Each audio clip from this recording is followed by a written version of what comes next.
Salut les copains, meilleurs vœux à tous, j'espère que vous avez bien démarré cette nouvelle année. Moi oui, ça va, tranquillou. Alors vous avez pu voir hein, les petits accélérés, j'ai passé quelques heures quand même sur le jeu, hein. On avait pas mal de temps libre avec les fêtes, là du coup j'en ai profité pour jouer.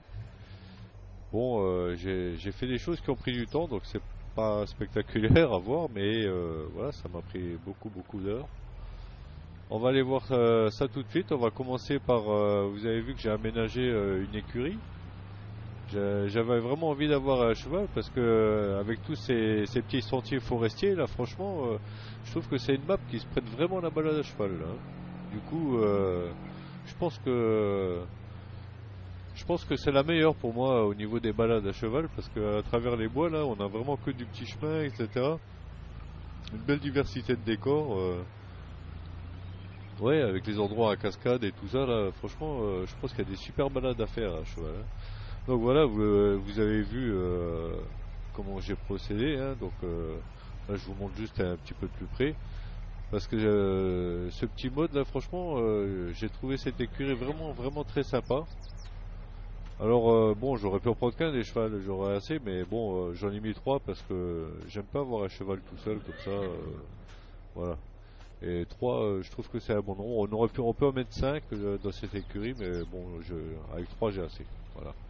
Et d'ailleurs, ici on a Inky, on a Trooper et là Dallas. Voilà, c'est les noms qui leur étaient destinés. Je les ai pas modifiés, je les ai gardés tels quels, je les trouve bien. En plus, comme je suis un peu fan de métal, Trooper, ça me fait penser à Maiden. Voilà, pour le petit clin d'œil. Et alors il y a des petites choses que je trouve un petit peu dommage sur la map. Alors soit c'est moi qui sais pas comment m'y prendre. J'ai essayé un petit peu tout ce que je trouvais, démolition, machin, tout ça, mais j'ai pas réussi à enlever des choses comme ce genre de souche. C'est un peu embêtant parce que vous voyez par exemple quand j'ai posé ce bâtiment, moi, ce bâtiment c'est... Ah, il faut que je me mette en première personne. Ce bâtiment, c'est là que je voulais le poser par ailleurs, quoi. Et du coup, je me retrouve avec une souche à l'intérieur. Bon, sur le coup là, ça passe bien. Vous voyez, si je décale un peu la botte, je la mets devant, ça camoufle, machin. Donc ça passe. Mais c'est assez problématique sur la map parce que voilà, on s'amuse à défricher un terrain, on prévoit d'y faire quelque chose et puis tout d'un coup, ici j'avais prévu autre chose, hein, j'ai modifié parce que vous voyez, une souche là, une autre là, tout ça je peux pas déplacer ni enlever, ou en tout cas j'ai pas trouvé comment. Donc voilà, c'est le côté un petit peu embêtant sur la map et j'ai même rencontré pire que ça, je vais vous montrer ça tout à l'heure. En attendant, du coup, maintenant on va aller voir de l'autre côté, parce que là c'est tout pour les chevaux. Alors oui, pour situer un petit peu, je suis juste au-dessus des moutons. Si vous vous rappelez, chez les moutons, j'avais créé un chemin pour rejoindre celui qui était en haut de la colline, là, et qui rejoint derrière à ma ferme, hein. Alors, ils sont juste en dessous les moutons, le chemin est juste un peu plus loin là, voilà. Il descend ici, vous voyez, et les moutons ils sont juste en dessous. Voilà, donc j'ai voulu placer les chevaux au-dessus. Et je trouve qu'ils sont pas mal là, et puis quand j'ai défriché, j'ai amené tout le bois, il y a l'usine à papier qui est pas loin là, et... Enfin voilà. Je trouvais ça bien ici parce que ici ça m'arrangeait pas trop, j'avais pas trop envie de déboiser.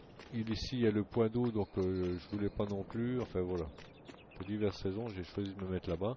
Là, c'est pas la peine que j'aille à pied. On va aller, du coup, on va se rendre sur le nouveau territoire. Alors, vous voyez, j'ai acheté le terrain où j'ai mis les chevaux et j'ai acheté deux autres terrains ici, là.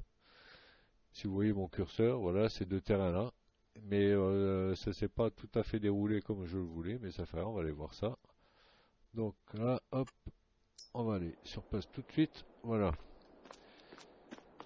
Alors, vous avez vu que j'ai commencé non pas par cet endroit, mais par l'autre, quand j'avais encore la rotte. Et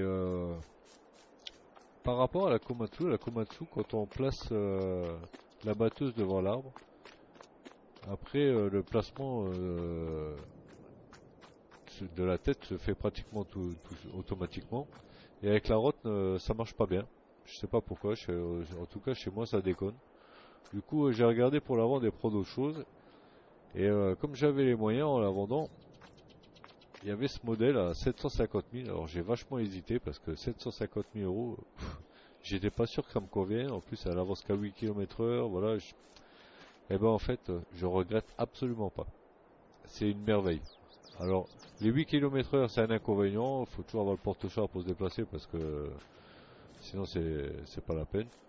Mais en fait, une fois qu'on est sur le terrain, ça suffit.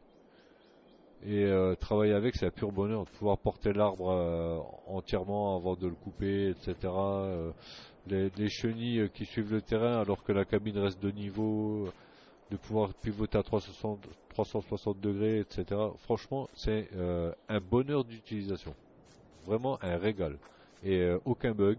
J'ai vraiment rencontré aucun bug. Donc ça, voilà. Je regrette absolument pas. C'est très cher, mais voilà un investissement qui en valait la peine. Alors donc j'avais commencé à couper les arbres ici.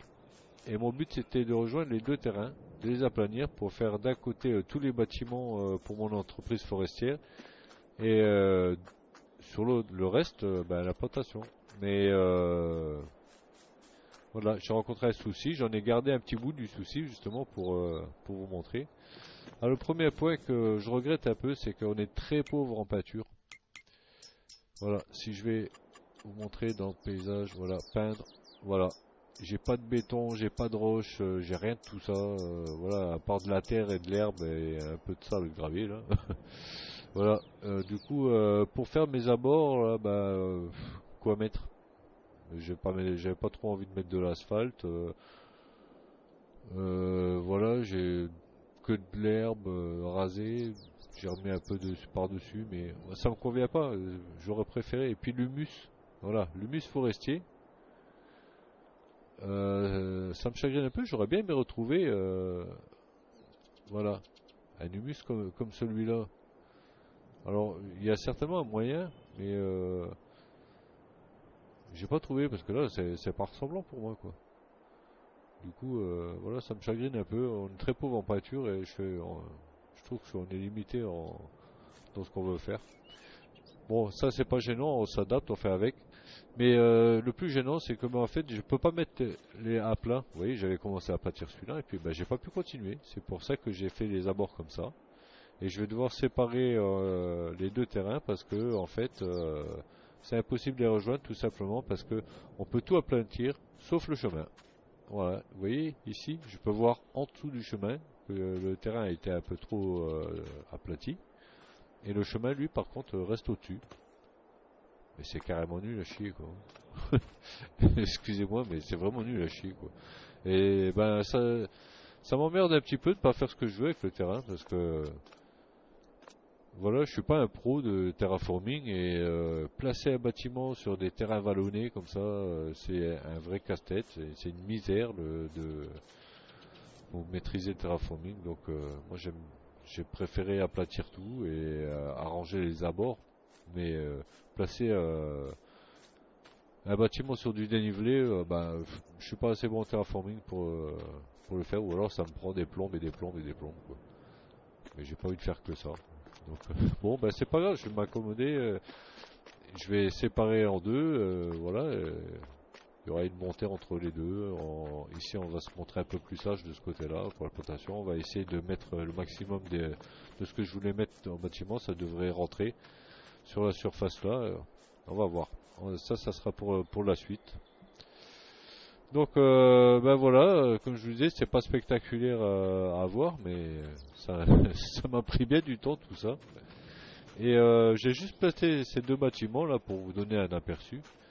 Et en même temps, je vous mets en garde quand même pour ceux qui ne les ont pas encore utilisés Celui-ci est spécialement pour le pain et l'autre spécialement pour l'épicéa. Eh ben, si vous avez le malheur de vous tromper, je vous préviens tout de suite, c'est irrécupérable, ça part en copeaux. Voilà. Et ce que vous mettez dedans, là, moi je les ai mis en 12 mètres, vous voyez, ben, vous les récupérez en 6 mètres. Bon, ça c'est pas très gênant, c'est pas le plus gênant de récupérer en 6 mètres. Par contre, il faut surtout pas se tromper d'essence de bois parce que sinon, là, c'est destruction copeaux. C'est net, hein, c'est cash, ça prévient pas. Hop. Donc, la sortie du bois ici et là le silo à copeaux. Voilà, je les ai trouvés très charmants ces bâtiments de ce mode là parce que de voir le rangement du bois comme ça et puis ça correspond assez bien à ce qu'on met dedans. Vous voyez, celui de l'épicéa là, j'ai mis l'équivalent de 3 smyromorphes. Bah si on regarde, ouais, c'est ça quoi. Voilà, ça correspond à peu près. Donc ouais, c'est un mode qui m'a bien enchanté. Voilà, donc j'ai eu envie de le placer. Alors j'ai encore plein de petites idées pour la suite, mais il faut que je commence par aménager tout ça. Ça va me prendre beaucoup de temps parce qu'il va me falloir beaucoup d'argent et puis beaucoup d'heures au niveau de l'aménagement. Donc je sais pas à quel rythme ça va aller tout ça. J'ai encore d'autres idées derrière la tête. Et voilà, de quoi remplir les futures vidéos. Bon, en attendant, je vous dis portez-vous bien, à la prochaine. Allez, ciao ciao.